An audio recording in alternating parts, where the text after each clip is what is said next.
Hello everyone, and today is none other than Terror Tuesday. I really need like one of those spinning titles and ta-da!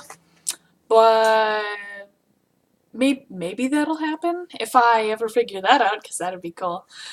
But this is Jess, and today is the day where I talk about scary movies and horror stuff. You know, the usual things that everybody talks about, right? Am I right?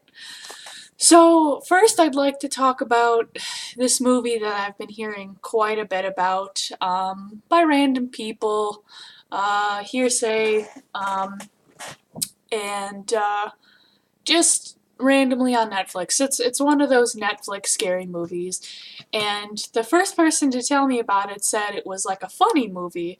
So I'm thinking like, okay, sick sadistic humor, I can get into that, that's totally cool. It's right up my alley. And then I hear it's really stupid, and then I hear it's really, really scary. So the same thing I hear about every new horror movie that has come out. So, you know, I have mixed feelings about it already. And it's called The Babadook, I believe.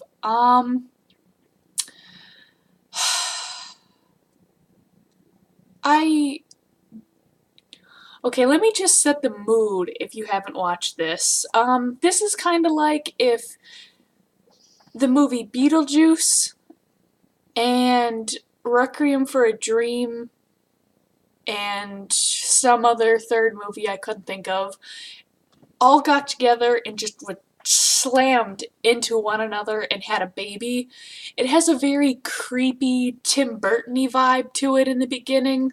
Well, not in the beginning, I should say, because in the beginning, and let me save you some time of watching this, if you don't want to watch it, totally fine, I understand. But spoiler alert.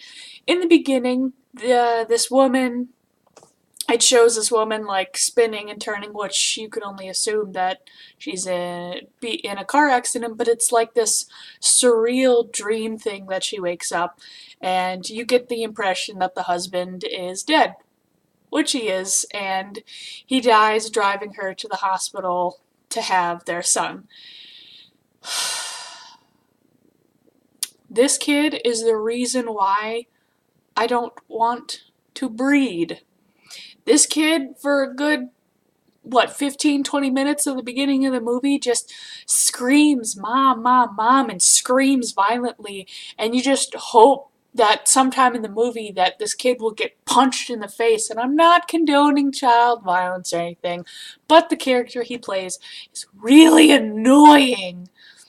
So after all the screaming and blah blah blah, because you could obviously tell there's something wrong with the kid, and after a while, I don't know who's more weird, the kid or the mom, because the mom's got this like weird mental patient sickness, like, don't touch me because it reminds me of the Crash whole feeling to her, which I guess is okay for character development, whatever. She works at a nursing home. I think they didn't really do much on that, but I really don't care. And as it goes on, I'm like, okay, this isn't too bad. I mean, the people are god-awfully annoying, but you have to have some character development for the main characters to get anywhere. So it finally gets to the monster point of the movie, where every movie starts, well, nowadays every movie starts off slow, blah blah blah, character development, and then boom, the monster is introduced. And this time he's introduced as a storybook character. And this book, I think it's pretty cool. I actually hope they sell this book maybe, or somebody from Etsy, or if I actually take the time and do something with my artistic skills, I'll make the book myself. But it's actually a pretty cool book. It's the little son, the son brings it in and says, "Mom, read this to me." And she reads the book about the Babadook, and it's kind of goofy. It's basically like a really creepy Dr. Seuss book with all the weird rhyming and "you wish you were dead." And the character design of this monster is so simple, it's brilliant. Like, the potential of this monster could have been phenomenal. Could have been. Like, I want to slap the crap out of the person who made this movie, because they were not afraid to show this character. Like, and then it started to get this weird, and this is why I say, like, Beetlejuice Tim Burton vibe, because once the mom starts reading this and the kid is like, oh, it's real, the monster's real, and he like has a weird seizure or something and gets medication for it, feels sick, and then the mom's going crazy because he won't shut up about it and everyone thinks they're weird. And she's not getting any sleep anymore, so she's always watching TV. And this part with the scene with the where she's watching TV is probably the best part, because now she's got the whole Requiem for a Dream, grandmother's on weight loss pills, getting freaked out by the fridge kind of feeling now to it, and it's awesome. And she's getting all these like surreal feelings, and the TV's going off where it's all like a happy version of the Ring tape or something like that. And it's awesome and it's cool. And I was like, okay, this movie's getting good, all right. And they keep popping up little images of the monster, and I'm like, all right, finally a movie that shows the monster more than 3 times in the whole freaking movie. And I was like, yes, keep it up, keep it up. And they finally show him like in person, where he's like creeping out of the shadows, and like, let me just describe to you that he's just like a man and like you don't really see his face too much, except for like once or twice, and it's like this long coat, and he's got these really long fingers or whatever. They're like I don't want to say talons, but they're like Edward Scissorhand thing going on, I don't know. And he's got this weird top hat and a weird, like, white face. You get to see it in the book, but those are just illustrations. And he's, like, crawling on the ceiling and goes to attack her, and I guess he, like, morphs into her.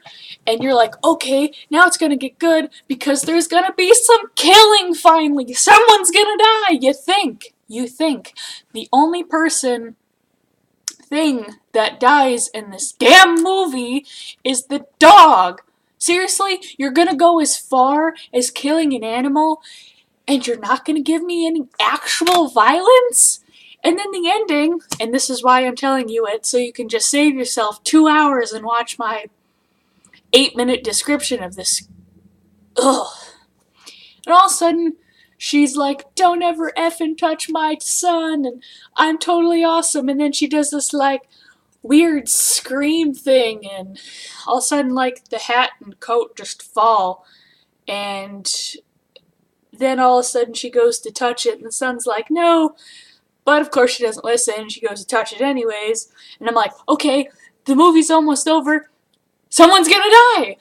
No! Hopes and dreams crushed like small, tiny bits of cracker being run over by a semi 8,000 times, smashed into the ground.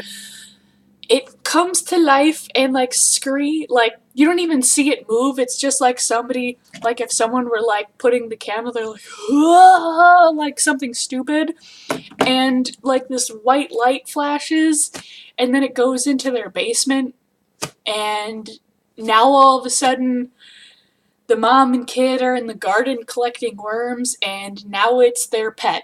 And the movie ends.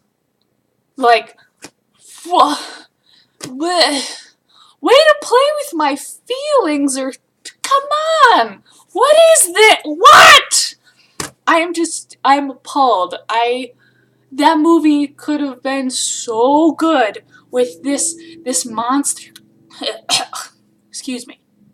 With this monster, this thing, this awesome, surreal, weird feeling that they had going. They could have done something awesome and powerful, and they gave and it wasn't all reliant on jump scares. Like, it just didn't sit this whole time and like blah blah blah. It was creepy. It built up the fear. You wanted to see the monster again, and you had a face to remember to remember and think about at night, instead of these like weird Final Destination movies where, yeah, it's death, yeah, it's fear, but it's like the whole psychosis of it. They could have had all that going for them, and I feel like at the end, the writer was like, I don't really feel like writing this anymore. Yeah, pick something out of a fishbowl. Becomes its pet. Yeah, okay, whatever. I'm just gonna slap that on there and boom, done. Make a movie out of it. I don't even care. And if that really was their intention to do, it was terrible. Redo that movie, because that has such a great potential, and scratch the entire ending, scratch like 90% of the beginning, and do more surreally ring Beetlejuice stuff, whatever you had going on in like the middle of the meaty part of the movie. That was good. Keep that. Go back and do it again. Anyways, that was my like 9-year rant. One other thing I want to talk to you about, excuse me, and then I'll be gone. And I read recently on, I think it was like iHorror News or something like that, one of the horror pages I check up on, they're remaking another movie. Whoa, what a surprise! Another remake! Who would have thought? Instead of making a second movie, I guess they decided to just remake the first one because they were too lazy or they didn't want to think of anything original or anything new. So they're remaking the movie Strangeland, which I think is a great movie. Another one of those movies that don't really need to be remade. I think it's pretty cool. I think it's more of like a creepy, gross kind of get under your skin kind of movie, instead of like, oh god, no, a monster. The whole Captain Howdy thing, just leave it at that, you know? I mean, I would have been okay with the second one. I could have written it off as a second one. Maybe it could be good. I don't even know what they're gonna do with this remake. Like, I don't know why they're remaking it. You know, just leave the good stuff alone. Or, I don't know. I have no faith in remakes of movies anymore, because they're trying to remake great movies that were great when they were. Just let them be great. Stop effing them up. And now these new all these kids are like, oh, that wasn't scary, that wasn't cool. No, duh, it's not scary because they ruined it. I don't know. And if you haven't seen Strangeland, go see it. I'm not going to spoil anything on that because it's pretty good.